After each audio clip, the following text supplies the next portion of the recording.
అదే RTV app వార్తల్ని క్షణాల్లో చదివే అవకాశం ఉంటుంది. ఒక న్యూస్ పేపర్, ఒక టెలివిజన్ ఛానల్ మీ చేతుల్లో ఎప్పుడూ ఉంటాయి.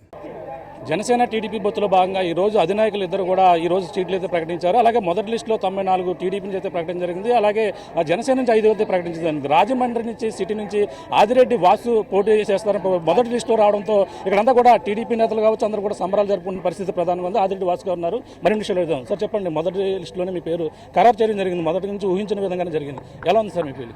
సంతోషం. ముందు నుంచి చెప్తా ఉన్నాం, అధిష్టానం మమ్మల్ని నమ్ముతా ఉంది, సీటు మాదే.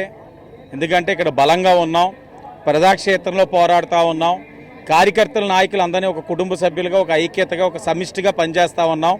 దీనికన్నా ఒక అభ్యర్థికి కావాల్సిన అంశాలు ఏమున్నాయని ముందు నుంచి చెప్తా ఉన్నాం. దాన్నే పరిగణలో తీసుకొని ఈరోజు అభ్యర్థిగా మనల్ని ఖరారు చేయడం జరిగింది. తప్పకుండా ఏదైతే విశ్వాసంతో మన సీట్ అనౌన్స్ చేశారో దానికి అనుగుణంగా పనిచేస్తాం. 2 నెలల్లోనే ఏదైతే సార్వత్రిక ఎన్నికలు ఉన్నాయో ఈ ఎన్నికల్లో తెలుగుదేశం జనసేన కూటమిని నెగ్గించుకోవాల్సిన బాధ్యత ప్రజలపైన కూడా ఉంది. ఈ రాష్ట్రాన్ని కాపాడుకోవాలి, తెలుగు జాతిని కాపాడుకోవాలి, నష్టాల్లో ఉన్న ఈ రాష్ట్రాన్ని మళ్ళా నష్టాన్ని పూడ్చుకోవాలి, రాజధాని లేని రాష్ట్రానికి రాజధాని తెచ్చుకోవాలి. యువత ఆశలతో ఆడుకుంటా ఉన్నాడు ఈ ప్రభుత్వం, ఏదైతే వైఎస్ఆర్ కాంగ్రెస్ పార్టీ.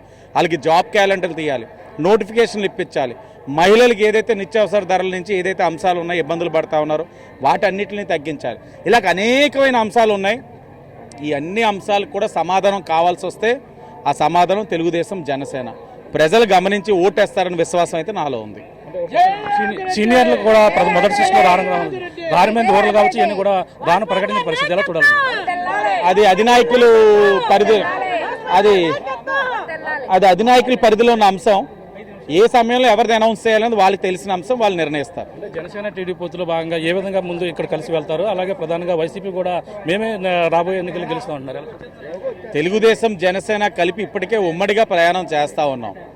ఎక్కడా కూడా ఏ విధమైన మనస్పర్ధలు రాకుండా కలిసికట్టుగా ప్రయాణం ముందుకు తీసుకెళ్తా ఉన్నాం. అదే కొనసాగుతుంది. ఏ విధమైన మనస్పర్ధలు ఉండవు. వైఎస్ఆర్ కాంగ్రెస్ పార్టీ వాళ్ళు పగటి కళల్లో ఉన్నారు, ఆ కళల్లోనే నిద్రించమనండి, ఆ కళల్లోనే ఉండమనండి. వాళ్ళు చేసింది లేదు, పీకింది లేదు. కేవలం 25% కమిషన్ మాత్రం దారుణంగా పందికొక్కులే బుక్కారు. అంటే భరత్ పక్కన ఎంపీ నుంచి ఎమ్మెల్యేగా రావడం జరిగింది. అభివృద్ధి నేనే చేశాను కాబట్టి రాజమండ్రిలో పోటీ చేస్తా ఉన్నారు. అంటే టీడీపీ కొంచెం బదులు పడుతూ ఉన్నారు. ఎలా చూడాలి? చెప్తా ఉన్నాం కదా, అతను అభివృద్ధి అని అనుకుంటా ఉన్నాడు, కానీ అది సుందరీకరణ. ఆ సుందరీకరణ ముసుగులో అవినీతి చేశాడు. 25% కమిషన్ అని చిన్న పిల్లోడిని అడిగినా చెప్తా ఉన్నారు. ఇంక దాన్ని అతనికి ఏముంది? సాధించాడు, బద్దలు కొట్టాడు. ఎవ్వరూ చేయని విధంగా రికార్డు మాత్రం కొట్టాడు అవినీతిలో. ఎవ్వరు ఇప్పుడు దాకా ప్రజాప్రతినిధులు ఈ స్థాయిలో అవినీతి చేసిన వాడు భరతరామ్ అంత చేసిన వాడైతే బహుశా నాకు తెలిసి రాజకీయ చరిత్రగా చూసుకుంటే రాజమండ్రి పరంగా లేకపోతే చుట్టుపక్కల ప్రాంతాల పరంగా ఏ నాయకుడు కూడా భరతరామ్ దగ్గరలో కూడా లేడు. దాంట్లో మాత్రం రికార్డు బద్దలు కొట్టాడు. ఆదిరెడ్డి కుటుంబం మొదటి నుంచి కూడా టీడీపీ ఇక్కడ కొంచెంగా ఇక్కడ తీర్చిదిద్దారు. ఏ విధంగా రాబోయే ఎన్నికల్లో ఎంత మెజార్టీతో ఆదిరెడ్డి వాసు గెలవబోతున్నారు? మంచి మెజార్టీతో కొడతాం. ఎంత మెజార్టీ అన్నది ప్రజలు నిర్ణయిస్తారు. మంచి మెజార్టీతో అయితే కొడతాం. ఇది పరిస్థితి. ప్రధానంగా ఇక్కడ రాజమండ్రి ఏదైతే టీడీపీ కొంచెకోటగా ఉన్నదో ఆ టీడీపీ కొంచెకోట రాజమండ్రిలో మళ్ళీ ఇక్కడ కొంచెకోటను అయితే బద్దలు కొడతామని చెప్పేసి ప్రధానంగా చెప్తున్న పరిస్థితి.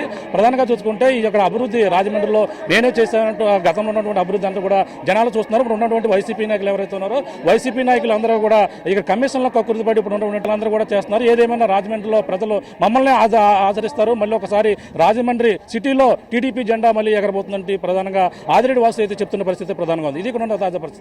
బాలుతో ప్రకాష్, ఆర్టీవీ, రాజమండ్రి నుంచి. మరిన్ని వీడియోస్ కోసం ఛానల్ ని సబ్స్క్రైబ్ చేయండి. లేటెస్ట్ అప్డేట్స్ కోసం వాట్సాప్ ఛానల్ ని ఫాలో చేయండి. అండ్ లింక్ డిస్క్రిప్షన్ లో ఉంది.